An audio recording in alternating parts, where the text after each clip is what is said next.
Bienvenidos a la segunda sesión de Circuitos Eléctricos 1. En esta sesión vamos a ver tres de los teoremas más importantes en el análisis de circuitos y en el cual se fundamentan muchas de las técnicas. Y por lo tanto es muy importante realizar el estudio de estos mismos. Veremos algunos de ellos. El primero de ellos es la ley de Ohm, veremos la ley de voltajes de Kirchhoff y la ley de corrientes de Kirchhoff. En la ley de Ohm, que es en la que se basa casi todo el análisis de circuitos, tendremos una fuente de voltaje a la cual vamos a asignarle, para ejemplificar esta ley, su polaridad, el positivo y el negativo. Tendremos en serie a esa fuente de voltaje una resistencia, la cual denominaremos R.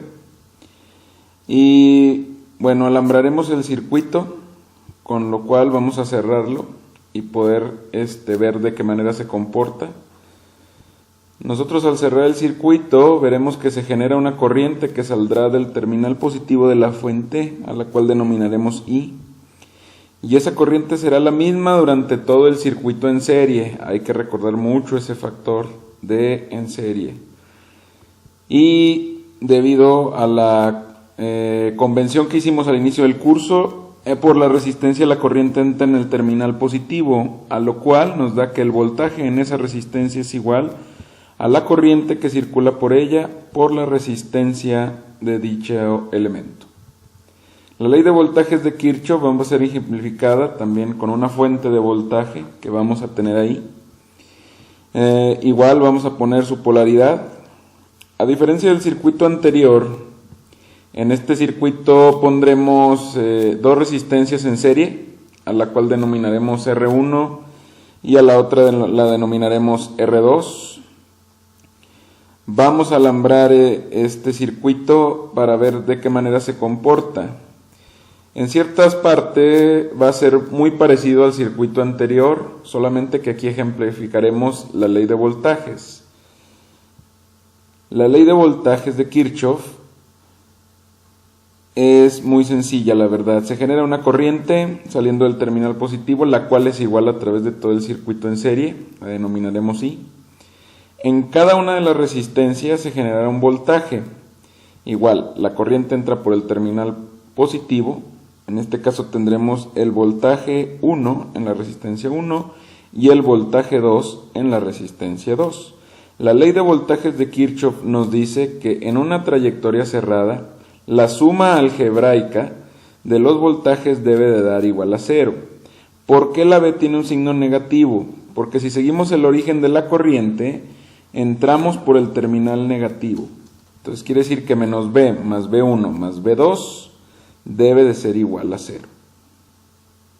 De esta manera ejemplificamos esta importante ley.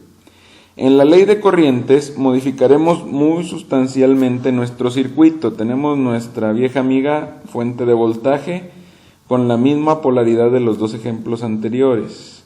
Solamente que ahora haremos uso de tres resistencias.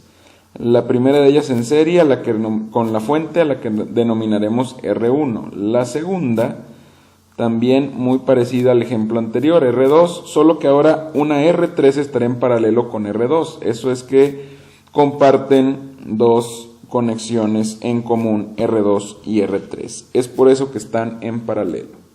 Vamos a alambrar el circuito y ahora vemos que es un circuito más complejo que el de los ejemplos anteriores. Por lo tanto, su comportamiento se verá bastante modificado.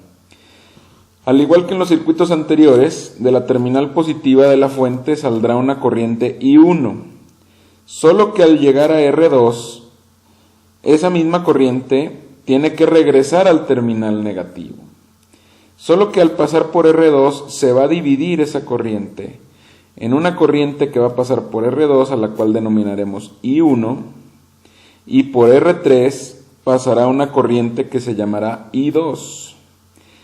Aquí sucede un fenómeno muy característico, que esas corrientes se vuelven a juntar, I1 e I2, y generan la corriente I original. En los puntos que estamos circundando se le llama nodos, que es donde se juntan los dos o más elementos. Y ahí la ley de corrientes de Kirchhoff nos dice que las corrientes que entran son igual a las corrientes que salen. En este caso, I es igual a I1 más I2. Al igual en el nodo de abajo, I1 más I2 será igual a I. Eso nos demuestra que este circuito cumple con las leyes de corrientes de Kirchhoff. Nos damos cuenta que la energía no se destruye, solo se transforma.